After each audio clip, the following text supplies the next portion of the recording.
সন্মিলিত হৈ এই ঠাইৰ পৰাই আমি হিন্দু ৰাষ্ট্ৰৰ দাবী উত্থাপন কৰিছোঁ। আজি 12শ শতিকাৰ পৰা ভাৰতবৰ্ষত হিন্দুৰ ওপৰত আক্ৰমণ চলি আছে। বিদেশী আক্ৰমণকাৰীৰ পৰা আৰম্ভ কৰি আমাৰ দেশত আমাৰ বায়ু পানী সেৱন কৰি আমাক শাসন কৰি থকা লোকসকলেও পৰৱৰ্তী পৰ্যায়ত হিন্দুৰ ওপৰত অত্যাচাৰ চলালে। গতিকে আমি ভাবিছিলোঁ যে যেতিয়া কেন্দ্ৰত এখন তথাকথিত হিন্দুত্ববাদী চৰকাৰ আহিব তেতিয়া নিশ্চয় এইবোৰ ঘটনাৰ অৱসান ঘটিব, কিন্তু আমি সেইটো দেখিবলৈ নাপালোঁ। 2014 চনত নৰেন্দ্ৰ মোদী ডাঙৰীয়াৰ চৰকাৰ হ'ল আৰু 2016 চনত অসমতো সৰ্বানন্দ সোণোৱাল ডাঙৰীয়াৰ চৰকাৰ হ'ল, কিন্তু তেওঁলোকৰ চৰকাৰ থকাৰ পিছতো ভাৰতবৰ্ষত অসমত হিন্দুৰ ওপৰত অত্যাচাৰ চলিয়েই থাকিল। নৰেন্দ্ৰ মোদী ডাঙৰীয়াৰ চৰকাৰ থকাৰ পিছতো মহাৰাষ্ট্ৰত সন্যাসীক নিৰ্মমভাৱে হত্যা কৰা ঘটনা ভাৰতবৰ্ষৰ ৰাইজে পাহৰিব পৰা নাই, অসমৰ ৰাইজে পাহৰিব পৰা নাই। কেৰালাত হিন্দুৰ ওপৰত অত্যাচাৰ চলি আছে, তামিলনাডুত হিন্দুৰ ওপৰত অত্যাচাৰ চলি আছে, পশ্চিমবংগত জীৱ জন্তুৰ দৰে হিন্দুক হত্যা কৰা হৈছে। আমি সৎ গৌৰৱে থকা, আমি দম্ভ কৰা এখন আমাৰ চৰকাৰ থকাৰ পিছতো, গতিকে আমি ক'ব বিচাৰিছোঁ যে অসমত অতি হিন্দুত্ববাদী ডক্টৰ হিমন্ত বিশ্ব শৰ্মা ডাঙৰীয়া চৰকাৰ থকাৰ পিছতো অসমত প্ৰতিদিনেই জীয়ৰী বোৱাৰী লাঞ্ছিত হৈ আছে হিন্দুৰ, অসমত প্ৰতিদিনেই হিন্দুত্বৰ ওপৰত অত্যাচাৰ চলি আছে। আজি হিন্দুৰ মঠ মন্দিৰৰ পৰা প্ৰণামী পইচা গৈ হজ যাত্ৰীক সাহায্য দিয়া হয়। গতিকে এইবিলাক যি ঘটনা ঘটি আছে, এইবিলাকৰ কাৰণে আমি যি প্ৰতিবাদ সাব্যস্ত কৰি প্ৰতিদিনেই অসমত হিন্দু লোকক ধৰ্মান্তৰিত কৰি থকা হৈছে খ্ৰীষ্টিয়ান মিছনাৰীৰ দ্বাৰা। প্ৰতিদিনে হিন্দু বোৱাৰী জীয়ৰীক লাভ জেহাদৰ চিকাৰ কৰি লোৱা হৈছে।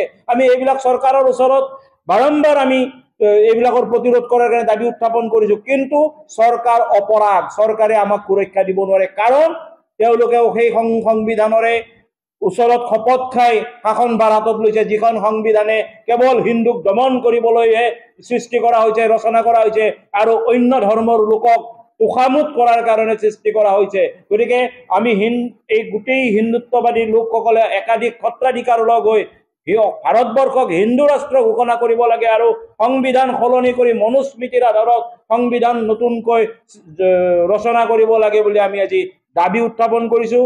অহা 30 জুনত গুৱাহাটীত আমি হিন্দু ৰাষ্ট্ৰৰ দাবীত ৰাজ্যিক অভিৱৰ্তন কৰিবলৈ গৈ আছোঁ। তাত সকলো হিন্দুত্ববাদী নেতা, কাৰ্যকৰ্তা, কৰ্মী, সদস্যক আমি আমন্ত্ৰণ জনাইছোঁ। গতিকে এইখিনি আজি আমি ইয়াতে হোৱা সিদ্ধান্ত, আমি আহ্বায়ক কমিটি এখন গঠন কৰা হৈছে। শ্ৰী শ্ৰী জনাৰ্দন গোস্বামীদেৱক মুখ্য আহ্বায়ক হিচাপে লৈ আমি সকলোবিলাক আহ্বায়ক হিচাপে লৈ এখন 51জনীয়া সমিতি গঠন কৰা হৈছে।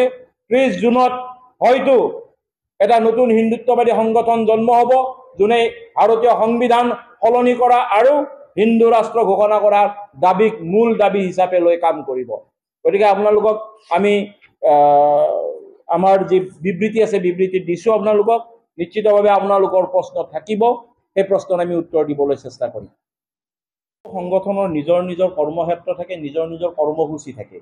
আমি দেখিছোঁ কোনো সংগঠনে হিন্দু ৰাষ্ট্ৰ ঘোষণা কৰা আৰু সংবিধানখন সলনি কৰাৰ দাবীক কোনেও আপোনাৰ কেন্দ্ৰীভূত কৰা নাই বা সেইটো গুৰুত্ব সহকাৰে লোৱা নাই। সকলোৰে এজেণ্ডা হয়তো আছে যে হিন্দু ৰাষ্ট্ৰ হ'ব লাগে, কিন্তু সেইটো হয়তো লুপ্ত অৱস্থাত আছে, নহ'লে সেইটো দ্বিতীয় পৰ্যায়ৰ কাৰণে থৈ দিছে। প্ৰথমতে প্ৰাইমাৰী যিটো ইছ্যু হিচাপে তেওঁলোকে লোৱা নাই।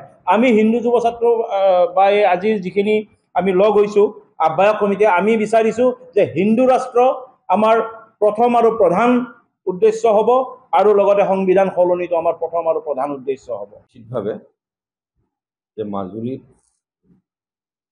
যি খ্ৰীষ্টানৰ ধৰ্মান্তৰণকৰণৰ যি ব্যৱস্থা প্ৰক্ৰিয়া আজিও অব্যাহত আছে। মই যোৱা পৰহিও যোৱা কালি মই এটা ফেচবুক পোষ্ট দিছোঁ, য'ত খ্ৰীষ্টানসকলে সৰু সৰু পুস্তিকা বনাই স্কুল কলেজৰ ষ্টুডেণ্টৰ হাতত তুলি দিছে, যে যাৰ জৰিয়তে তেওঁলোকে খুব কম হেৰিয়াৰ জৰিয়তে, পৰিশ্ৰমৰ জৰিয়তে যাতে তেওঁলোকক লালায়িত কৰিব পাৰে, এটা তেওঁলোকৰ কৌশল চলি আছে। আৰু এই লৈ পেলাই আমি যন্ত্ৰ মন্ত্ৰৰ পৰা ধৰি আমাৰ বৰ্তমান হিমন্ত বিশ্ব শৰ্মা চৰকাৰলৈকে আমি বহু আবেদন বিনোদন কৰা হৈছে, যিহেতু মাজুলীৰ যি 2006 সাংস্কৃতিক দৃশ্যপট ক্ষেত্ৰ আইন, সেই ক্ষেত্ৰ আইনখন বলবৎ কৰি তেওঁলোকে মাজুলীক সুৰক্ষা প্ৰদান কৰিব পাৰে, কিন্তু তেওঁলোকে কিয় নাজানো যে মাজুলীক মাহীয়াই দৃষ্টিৰে চাইছে আৰু মাজুলী যেন তেওঁলোকৰ কাৰণে এক ক্ষীৰতিগাৰী নিচিনা হৈ পৰিছে, যে বিভিন্ন ধৰ্মাৱলম্বী লোকে মাজুলীত যদি বসতি কৰি থাকে তেওঁলোকৰ নিশ্চয় কিবা মুনাফা আছে, হয়তো ৰাজনৈতিক কিবা এটা ইয়াৰ প্ৰফিট থাকিব পাৰে। কাৰণ মাজুলীখন সাংস্কৃতিক দৃশ্যপট ক্ষেত্ৰায়নৰ জৰিয়তে বৈষ্ণৱপীঠ কৰিব পাৰে। মাজুলীত ৩৬খন সৰু বৰ সত্ৰ আছে আৰু ইতিমধ্যে মাজুলীত ৬৪টা গীৰ্জা সৰু বৰ প্ৰতিষ্ঠা লাভ কৰিছে। গতিকে আমি অত্যন্ত দুৰ্ভোগ ভুগিবলগীয়া হৈছে, আমি সন্দিহান হৈছোঁ যে মাজুলী কিমান দিনলৈ বৈষ্ণৱপীঠ হৈ থাকিব। এইটো আচলতে আপোনালোকৰ জৰিয়তে আজি আমি পুনৰবাৰ এই প্ৰশ্ন আমি চৰকাৰলৈ এৰিছোঁ। চৰকাৰে ইয়াৰ তেনেধৰণৰ পদক্ষেপ গ্ৰহণ কৰে, ই অত্যন্ত লক্ষণীয় হ'ব। খুব কম সময়ৰ ভিতৰত মাজুলী যদি খ্ৰীষ্টানীতিৰ আগ্ৰাসনত পৰে তেতিয়াহ'লে মাজুলীৰ লগতে সমগ্ৰ অসমৰ কোনোখন জিলাতেই বৈষ্ণৱী আদৰ্শ জীয়াই নাথাকিব, ই নিশ্চিত বুলি আমাৰ ধাৰণা।